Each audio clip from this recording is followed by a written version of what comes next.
విశాఖలో Google data సెంటర్కు భూ కేటాయింపులను సవాల్ చేస్తూ వైసీపీ ఎంపీ గురుమూర్తి దాఖలు చేసిన పిల్పై హైకోర్టు కీలక వ్యాఖ్యలు చేసింది. ప్రపంచ దేశాలు పక్క రాష్ట్రాలతో పోటీని తట్టుకుని పెట్టుబడులు రాబట్టాలంటే ప్రోత్సాహకాలు ఇవ్వకుండా ఎవరు ముందుకొస్తారని నిలదీసింది.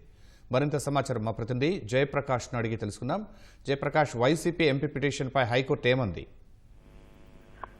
శర్మ, ఈ రోజు వైసీపీ ఎంపీ గురుమూర్తి దాఖలు చేసిన పిటిషన్ పైన విచారణ జరుపుతూ కీలక వ్యాఖ్యలు చేసింది. ఇందులో ప్రధానంగా చూసుకున్నట్లయితే పలు కంపెనీలకు కట్టపెడుతున్నటువంటి భూ కేటాయింపుల పైన ఆయన తీవ్రమైనటువంటి విమర్శలు చేస్తూ పిటిషన్ దాఖలు చేశారు.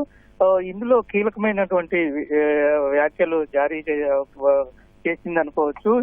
ప్రధానంగా చూసుకున్నట్లయితే ప్రస్తుతం ఉన్న పరిస్థితుల్లో భూ కేటాయింపుల్ని కేవలం ఒక అంశం మాత్రంగానే చూడాలని కోర్టు తెలిపింది. ఇందులో మార్కెట్ ధరకు గనక భూములు కేటాయించినట్టయితే సంస్థలు ఎందుకు ముందుకు వస్తాయి, వాళ్ళకి అనుకూలంగా ఉన్నటువంటి ప్రాంతాలకు ఈ సంస్థలు తరలి వెళ్లే ప్రమాదం ఉంది. ప్రస్తుతం ఇస్తున్నటువంటి ఈ విధానం ద్వారా భవిష్యత్తులో 200 ఏళ్ల వరకు ప్రయోజనాలు కలిగే అవకాశం రాష్ట్రానికి ఉంది అని తెలిపింది. మరోవైపు పక్క రాష్ట్రాలు ఏ విధంగా భూ కేటాయింపుల పైన విధానాన్ని అనుసరిస్తూ ఉన్నాయి, అదేవిధంగా మన రాష్ట్రం ఏ విధంగా అనుసరిస్తూ ఉంది అనేది తెలుసుకోవాలని, అభివృద్ధి ఎందుకు పక్క రాష్ట్రాలు చెందుతూ ఉన్నాయి, అదేవిధంగా ప్రపంచంలో ఈ భూ కేటాయింపుల విధానం ఎలా ఉంది, ఎందుకు కొన్ని దేశాలు ముందుకు అభివృద్ధి చెందుతున్నాయో ఇటువంటివన్నీ సరిపోల్చుకోవాలని తెలిపింది.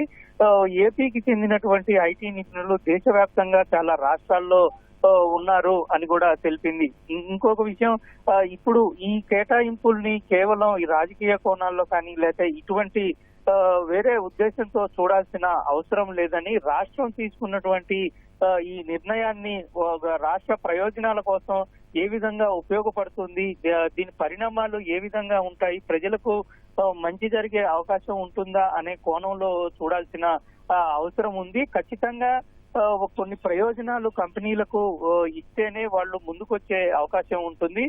ఇటువంటి కంపెనీలు రాష్ట్రానికి వస్తే గనక భవిష్యత్తులో అభివృద్ధి చెందడంతో పాటు చాలా ఉపయోగకరంగా ఉంటుంది అనేటువంటి కీలక వ్యాఖ్యలు ఈ రోజు కోర్టు చేసింది. శర్మ, ధన్యవాదాలు జయప్రకాష్.